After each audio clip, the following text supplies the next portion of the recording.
하나님 말씀 보겠습니다. 신약 성경 고린도전서 15장입니다. 12절에서 19절까지 한 절씩 교독합니다. 그리스도께서 죽은 자 가운데서 다시 살아나셨다 전파되었거늘 너희 중에서 어떤 사람들은 어찌하여 죽은 자 가운데서 부활이 없다 하느냐.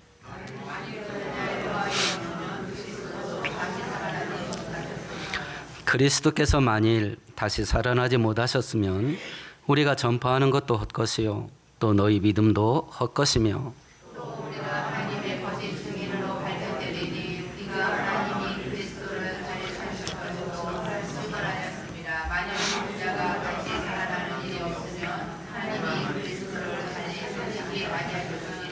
만일 죽은 자가 다시 살아나는 일이 없으면 그리스도도 다시 살아나신 일이 없었을 터이요.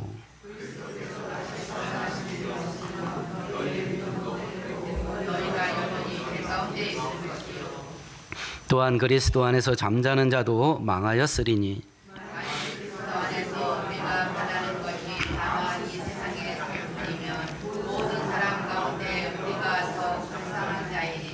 아멘, 아멘. 성경은 예수님의 십자가 사건 그리고 부활 사건과 재림 사건이 반드시 실제하게 될 역사적인 사건이라고 우리에게 말씀하셔요. 오늘 읽었던 성경은 부활이 실제로 있을 것이라는 것과 만일 부활이 실제로 발생하는 역사적인 사건이 된다면 그 부활을 앞두고 있는 성도들은 어떻게 살아야 되는가 하는 것을 말씀해 주신 것이 오늘 성경의 내용입니다. 우리는 마태복음 24장에서 예수님이 재림할 때 이런 일들이 있을 것이라 라고 하셨던 그 사건들이 전부 다 동시에 세계에 영향을 끼칠 만한 큰 사고와 사건들로 터지고 있는 것을 보고 있습니다. 이 마지막 때에 오늘 부활절을 기념하면서 우리 안에 부활의 확신이 다시 한번 회복될 수 있기를 축원드리겠습니다. 그런데 이 부활을 믿지 않는 자들이 있음을 책망하네요. 우리 12절만 같이 읽어볼까요? 그리스도께서 죽은 자 가운데서 다시 살아나셨다 전파되었거늘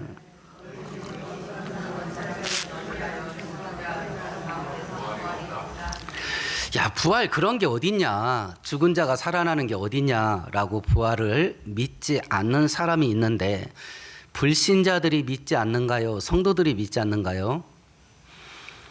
오늘 12절에 보니까 이 고린도 전서는 바울 사도가 고린도 교회에게 보낸 편지예요. 고린도 교회 성도들에게 니네 중에 부활을 믿지 않는 자들이 있다. 지금 불신자가 부활을 믿지 않는 게 아닙니다.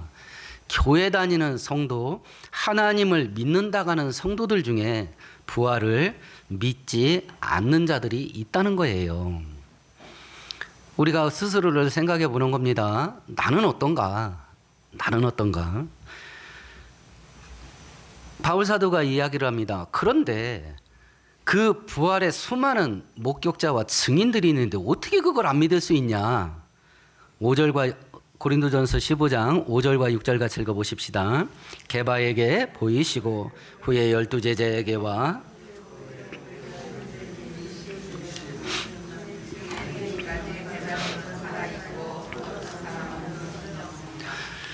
부활한 예수께서 베드로에게 보여줬다, 나타나셨다. 그리고 12 제자에게 보이셨고 500명이 동시에 봤다.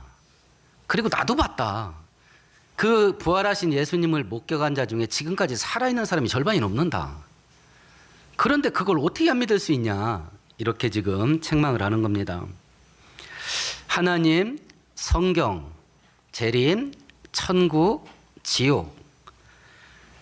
이걸 믿는 것은 자, 지금부터 내가 믿자. 이렇게 결심해서 되는 게 아닙니다. 사람의 의지와 결단에 따라서 믿을 수도 있고 믿지 않을 수도 있는 이 부분이 아니에요.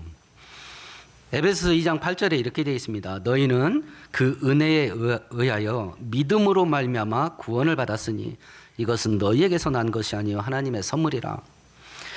구원 얻는 믿음이 어디에서 왔냐면 그 은혜로 인하여 믿게 됐다 이렇게 돼 있어요. 하나님이 믿게 해 주셔야 믿을 수 있습니다. 그래서 예수 믿는 것은 하나님의 선물이에요. 그러면 어떤 사람에게 예수님을 믿을 수 있는 믿게 해주시는 은혜를 주냐면 우주 창조 전에 하나님께서 당신이 선택한 자들을 미리 예정했답니다. 그런 사람들이 믿게 된대요.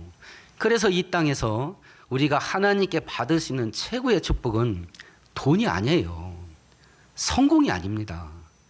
선택의 은혜예요. 구원시켜줄 자로 선택된 거, 그리고 선택하신 대로 이 땅에 살아가면서 예수를 믿게 하시고 예수를 믿은 것 때문에 구원받게 하신 거, 이거예요. 마귀와 세상은 아니요, 뭐니 해도 뭐니요, 이렇게 말합니다. 미쳐요, 미쳐. 우리 한글 학자들이 돈이라는 단어의 기원을 분명히 알지 못합니다. 우리나라 화폐를 언제서부터 돈이라고 이름을 붙였는지 명확한 기원이 없어요. 근데 대부분의 우리 국어학자들은 돈은 돌고 돈다라는 의미로서 돈이라는 단어로 화폐를 명칭한 걸로 추정을 합니다. 돈은 돌고 돕니다. 그래서 돌아버려요. 돈은 돌고 돈다니까요. 사람을 돌게 만들어요. 성경은 우리들에게 분명히 말합니다. 하나님이 우리에게 주실 수 있는 최고의 축복은 구원의 은혜다. 이건 우리가 믿고 싶어서 되는 게 아니라 믿게 해주셔야 되는 거다. 근데 마귀와 세상은 아니다, 돈이 최고다, 성공이 최고다, 이렇게 우리에게 속삭여요. 마음의 중심이 있습니다. 각자 본인에게 질문해 보세요. 내 마음이 어디로 끌리고 있는가? 내 마음이 어디로 끌리고 있는가? 나는 내 자식들을 키우면서 내 자식들을 어디로 끌고 가는가? 구원의 은혜로 끌고 가고 있는가? 아니면 돈과 성공의 자리로 끌고 가는가? 각자 질문을 해보세요. 각자. 세상 사람들이 믿지 못하는 이유는 크게 두 가지일 겁니다. 첫 번째는 믿고 싶은데 안 믿어져요. 이건 제가 겪어봐서 압니다. 어린 나이에 어머님 손에 이끌려가지고 교회를 끌려가는데 가는 김에 믿고 싶어요. 어차피 가는 거니까. 안 믿어집니다. 환장합니다. 믿고 싶은데 안 믿어져요. 두 번째는 아예 믿고 싶은 마음이 없습니다. 사도행전 7장에 보면 스데반 집사가 유대인들에게 체포당합니다. 그리고 윽박지르면 당합니다. 그래서 자기를 변론을 할 기회를 얻었습니다. 죽냐 사냐 하는 갈림길에 내가 죄가 없다고 자기를 변호할 기회를 얻었는데 자기를 변호하지 않습니다. 그 귀한 시간을 전도하는 데 써요. 니네가 죽인 예수가 구약시대부터 그렇게 우리 조상 때부터 기다리던 메시아였다. 그렇게 전도하는 예수 그리스도가 구원자라는 걸 증명하는 전도용으로 쓰니까 사람들이 반응이 어땠냐면 그들이 큰 소리를 지르며 귀를 막고 일제히 그에게 달려들어 성 바깥으로 내치고 돌로 치더라. 스데반을 죽여버려요. 믿으려고 하지를 않아. 본인들이. 이런 와중 속에 예수가 믿어지는 은혜를 우리가 받은 것이 얼마나 큰 특혜인가, 이것이 회복될 수 있기를 축원드리겠습니다. 그런데 이 부활을 믿지 않으면 심각한 일이 발생한다. 부활을 안 믿으면. 그 일이 뭐냐면 2절에서 4절까지인데요. 천천히 같이 읽어보십시다. 너희가 만일 내가 전한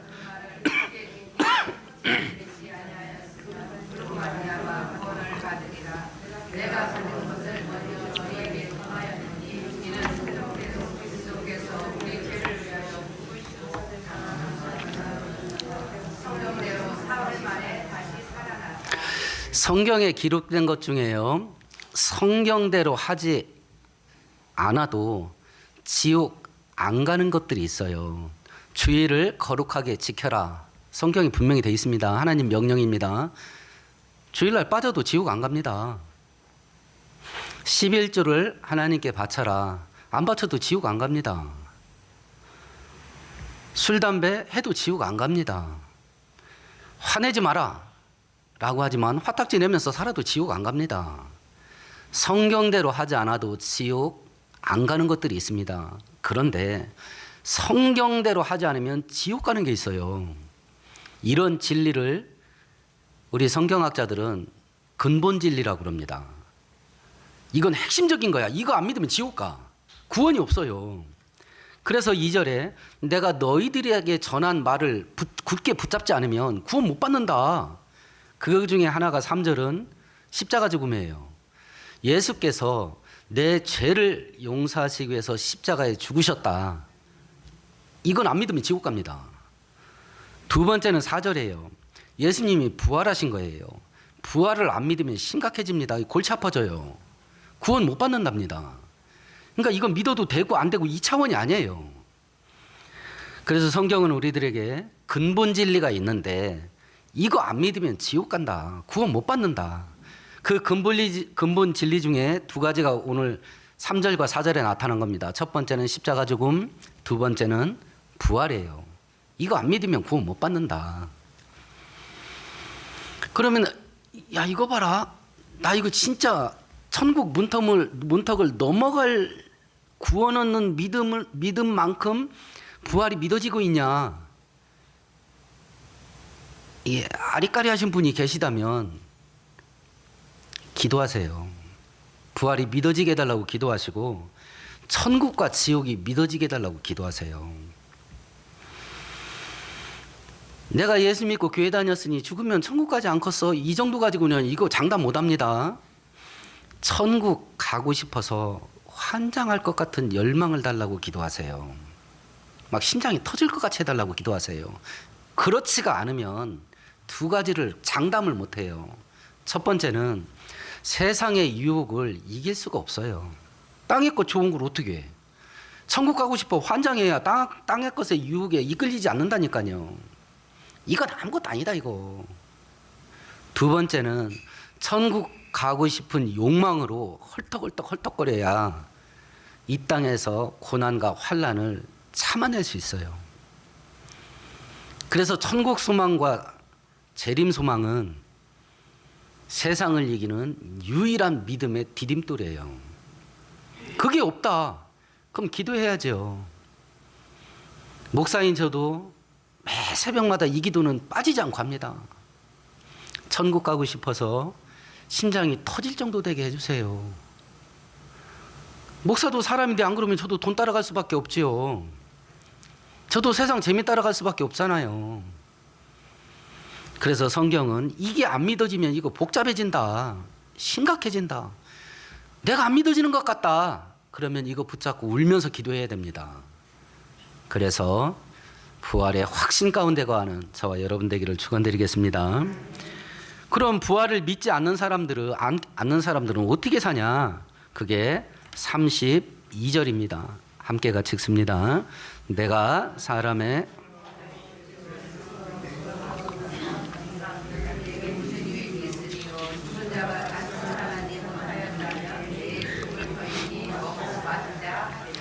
부활을 믿지 않는다고 한다면 사람 한 번 살다 죽으면 끝나는 것이다. 이 생각 갖고 산다는 이야기인데 그 생각 가지고 살게 되면 야, 한 번 살다가 죽으면 끝나는 것인데 살아있을 때 먹고 놀고 즐기자고 이렇게 하고 산다. 근데 지금 이 시대의 사람들은 어떻게 살아요? 이렇게 살잖아요. 지금 이 시대 사람들의 삶의 목표가 뭔데요? 재밌게 사는 거잖아요. 즐기면서 사는 것이고. 저번 주에 국민일보가 한국 국민들의 백성들의 소비 성향을 분석해서 기사로 올렸어요. 이제 올 1년 지난 지 석 달 지났습니다. 올 1년 시작된 지 석 달이 됐는데 놀이, 여행, 오락, 그리고 영화, 공연 요런 분야에 쓴 지출 돈 쓴 게 작년보다 14%가 늘었대요. 이제 석 달밖에 안 지났는데 노는 일에 막 돈을 물쓰듯 쓰는 거예요. 우리나라 국민들이 지금 노는 일에. 근데 이화여대 경제학과 석병원 교수가 똑같은 내용을 연구하면서 뭐라고 발표를 했냐면 우리 한국 국민들의 의식 구조가 바뀌었다. 우리 한국 국민들의 의식 구조가 경기가 호황될 거라는 막연한 기대를 갖고 있답니다. 이제 경기는 좋아질 거야. 이런 기대를 갖고 있대요. 경기가 좋아진다 하면 그 다음 단계로 어떤 기대를 할 수 있어요? 내가 지금보다 돈을 더 많이 벌 수 있을 거야. 내가 돈을 지금보다 더 많이 벌게 될 거니 그 지금 어떡하자는 거야? 일단 쓰고 보자 이런다는 거요.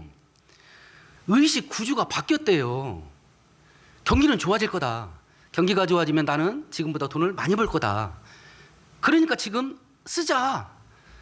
이 방향으로 바뀌었대요. 특히 지금 젊은 세대는요. 놀지 못하고 재미없으면요. 죽으려고 그럽니다. 죽으려고 그래요. 코로나 때 애들이 하는 거 봤잖아요. 코로나 때 노는 일에 목숨을 겁니다. 제가 아이들한테 어려서부터 경제 교육을 시키는데 야, 가난한 자가 가난을 탈출하려면 일단 5년이건 10년이건 허리띠를 쫄라매고 목돈을 만들어 놓고 그걸로 투자를 시작해야 된다. 그러니까 한동안은 구질구질하게 살아야 된다. 이걸 막 어려서부터 계속 가르쳤어요. 안 그러면 가난을 벗지를 못한다고. 대답이 뭔지 아세요? 그래도 놀 건 놀아야지. 아, 나 환장하겠다니까. 의식 구조가 바뀌었어요. 아무리 돈이 없어도 놀 건 놀아야 됩니다. 예수의 재림 그리고 부활, 천국과 지옥 이걸 안 믿으면 죽으면 끝인데 살아있는 거 먹고 마시고 즐기자고 이렇게 살 수밖에 없다. 그런데 이 물결의 흐름 속에 현대 기독교가 올라탔어요. 현대 기독교가 올라탔다니까요. 없어도 놀 건 놀아야 됩니다. 없어도. 그러면 우리가 예수를 제대로 믿으면 놀고 마시고 쉬고 여행 가고 취미생활하고 이런 것도 하지 않고 구질구질하고 칙칙하게 살아야 되냐? 아닙니다. 성경 한 구절 찾아보십시다. 구약성경 950페이지 한번 찾아보세요. 전도서 3장 13절입니다.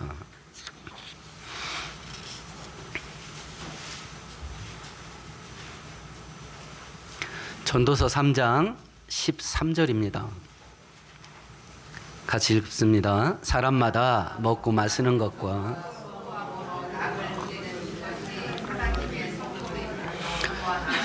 야, 무슨 소리냐? 하나님이 우리 아버지다. 그 아버지께서 먹고 마시고 즐겁게 사는 것을 선물로 주신다. 예수 제대로 믿으면 재미없이 구질구질하고 칙칙하게 살아야 된다라는 생각은 마귀가 준 겁니다. 하나님 우리 아버지예요. 그런 거 선물로 주신다. 한 구절 더 읽어볼까요? 전도서 5장입니다. 19절 같이 읽습니다. 또한 어떤 사람에게든지 하나님이 재물과 부유를 그에게 주사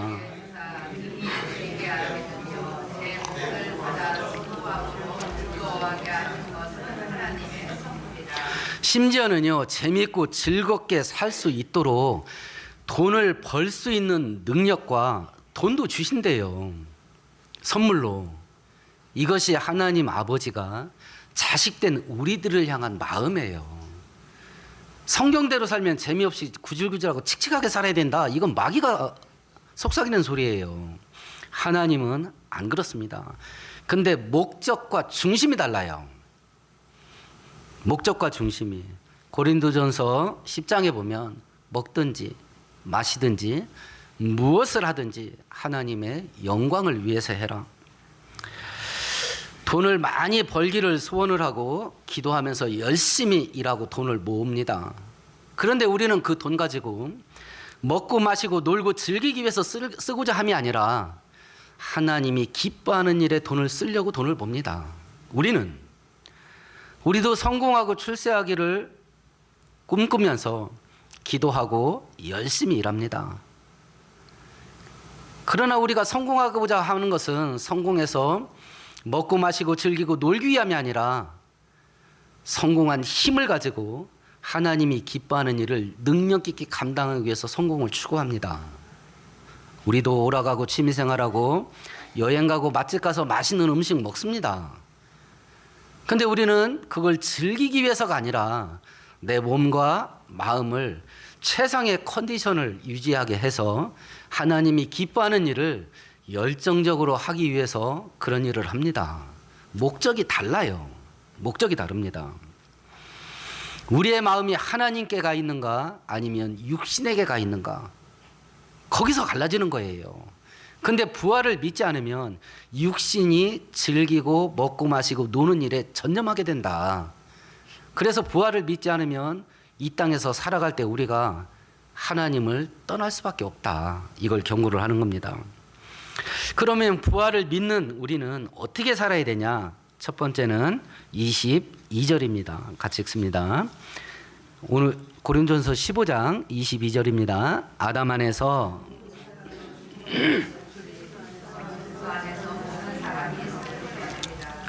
첫 번째는 예수 안에서 모든 사람이 살게 될 것, 부활한다는 것을 믿어라.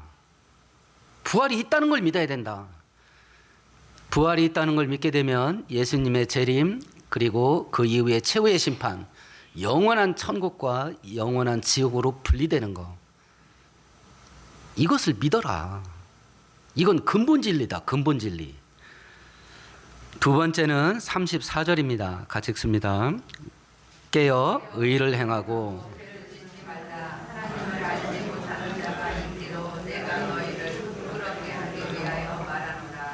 두 번째는 죄 짓지 마라. 부활이 있고 천국과 지옥이 있다. 그러니까 죄 지면 안 된다. 죄의 본질이 뭐냐? 하나님 말씀을 어기는 거다. 왜 그러냐면 사람들은요, 합법적이라는 것에 속아요. 합법적이라는 거. 왜 이렇게 기독교를 무너뜨리려는 자들이 집요하게 동성애라든지 이런 성경이 반대하는, 금지하는 것들을 집요하게 합법화시키는 법을 만들려고 하는지, 그 연결고리를 우리가 볼 줄 알아야 돼요. 사람은요, 국가의 법으로 합법화됐대 라면 생각이 바뀌어요. 어떻게 바뀌어요? 해도 돼. 생각이 바뀐다니까요. 몇 년 전에 미국에서 동성애가 합법이 됐을 때, 그 법이 의회에 상정됐을 때 여론조사를 했는데 국민의 70%가 그 법을 반대를 했어요. 미국 국민의 70%가 반대를 했습니다.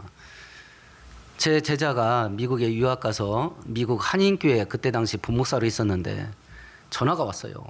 엄청난 일이 벌어진대요. 3월 달 됐을 때 자기가 지도하는 청년 아이들 중에 대부분은 그거 안 되는 거 아니야? 이랬답니다. 근데 그 법이 통과되고 9월쯤 됐을 때 다시 확인해 보니까 해도 되는 거 아니야? 이렇게 바뀌었답니다. 왜냐면 합법화됐으니까. 합법화라는 거에 속으면 안 됩니다. 우리의 기준은 국가가 아니에요.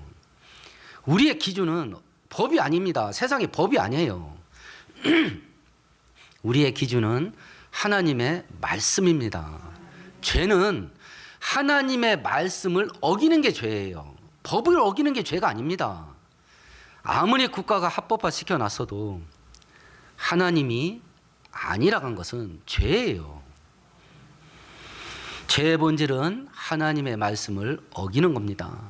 두 번째, 죄의 영향력이에요. 죄의 영향력은 두 가지인데, 죄를 딱 짓게 되면 하나님과 나 사이에 단절이 일어나요. 그래서 로마 산정에 모든 사람이 죄를 범하였음에 하나님의 영광에 이르지 못하더라. 하나님께 가까이 갈 수가 없어요. 근데 그 하나님이 어떤 분이냐? 생명의 근원 되시고 축복의 근원 되신 분이에요. 그분하고 단절을 만들어놔요, 이 죄가. 두 번째, 이것이 해결이 안 되면 심판을 받게 합니다. 히브리서의 9장에 있습니다. 한 번 죽는 것은 정해진 것이요 그 이후에는 심판이 있으리라. 그래서 죄 지면 안 돼요. 그러나 죄를 질 수밖에 없습니다. 연약한 육신이기 때문에. 그래서 하나님께서 기회를 준 겁니다. 빨리 회개하고 하나님과 관계를 회복해라. 회개는 우리 양심 가책시켜서 우리를 괴롭히려고 하는 하나님의 심술이 아닙니다. 회개는 기회를 주는 하나님의 축복이에요. 첫 번째는 부활을 믿어야 됩니다. 두 번째는 죄와 싸워야 됩니다. 세 번째는 58절입니다. 같이 읽습니다. 그러므로 내 사랑하는 형제들아 견실하며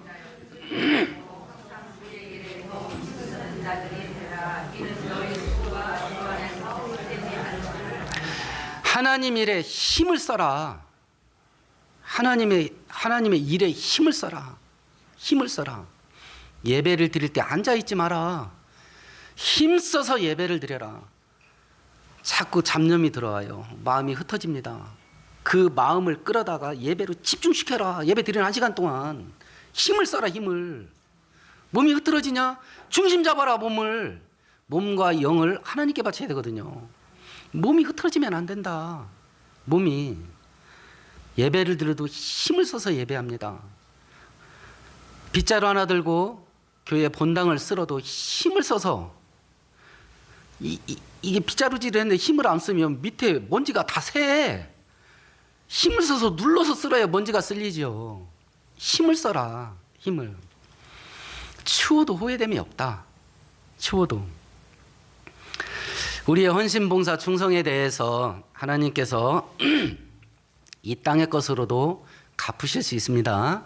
돈 벌어서 부자가 되고 성공하고 출세하고 형통할 수도 있겠습니다. 그러면 진짜 육신적으로도 재미있고 즐기면서 죄를 짓지 않는 범위 안에서 행복하게 살 수도 있겠습니다. 그런데 이 땅에서 신앙 하나 붙잡고 목숨 걸고 사는데도 땅의 것으로는 우리가 받지 못할 수도 있습니다. 북한 성도가 그렇습니다. 이슬람 성도가 그렇습니다. 중국 지하교회 성도들이 그렇습니다.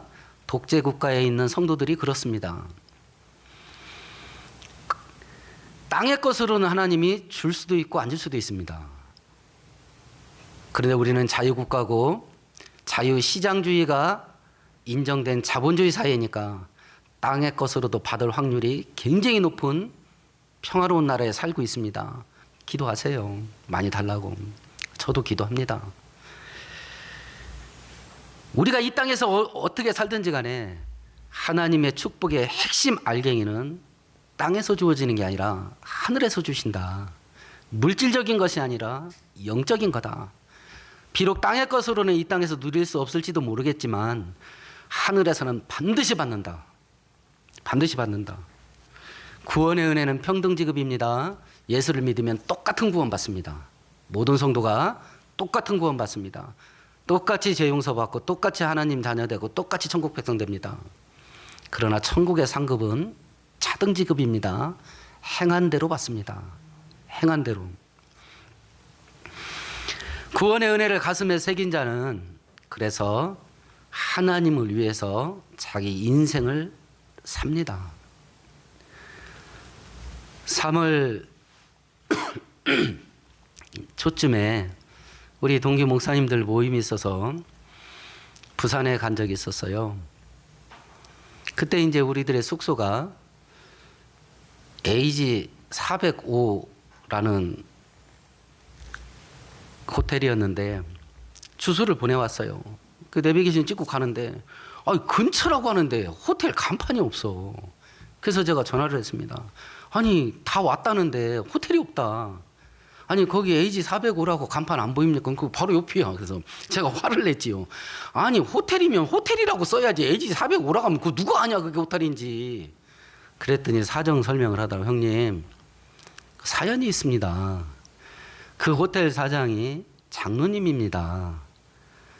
예수를 믿고 받은 은혜가 하도 커서 과거에 지금 바뀌기 전 찬송가 405장이 이따가 성찬치러 갈 때 부르겠습니다만 나 같은 죄인 살리신 그 은혜 놀라와 그거예요. 그게 405장이었습니다. 그 영어의 제목이 어메이징 그레이스입니다. 그래서 그 첫 글자 A자와 G자를 따서 405 찬송가 405장이란 뜻이래. 그래서 그분은 교회에서나 목사님, 선교사님들이 숙소를 신청을 하면 50% 할인을 해준다 하더라고요. 연휴 때나 휴가 때 그렇게 사람들이 물밀듯이 밀려와도 목사님, 선교사님한테는 반드시 숙소 방을 비워준답니다. 은혜 받은 자는 이렇게 산다. 지금 국민일보에 애터미 회장, 박한길 회장 간증 수기가 지금 연재되고 있는데 지금까지 기부액만 1,000억을 했답니다. 1,000억을 버는 게 아니고 기부만 1,000억을 했대. 왜 그렇게 사냐? 돈이 피 같은 돈인데. 그 마음의 천국과 천국의 상급, 구원의 은혜 이게 없다면 이런 짓을 왜 하냐? 사람들이.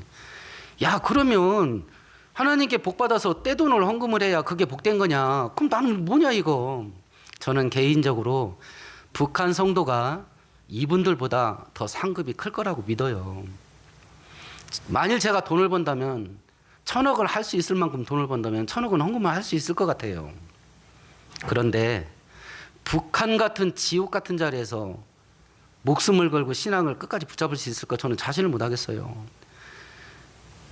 지금 돌아가는 세상 형편을 보면 나 살아있는 동안에 예수님이 재림이 있을 수도 있겠다라고 저는 지금 조심스럽게 예측을 합니다.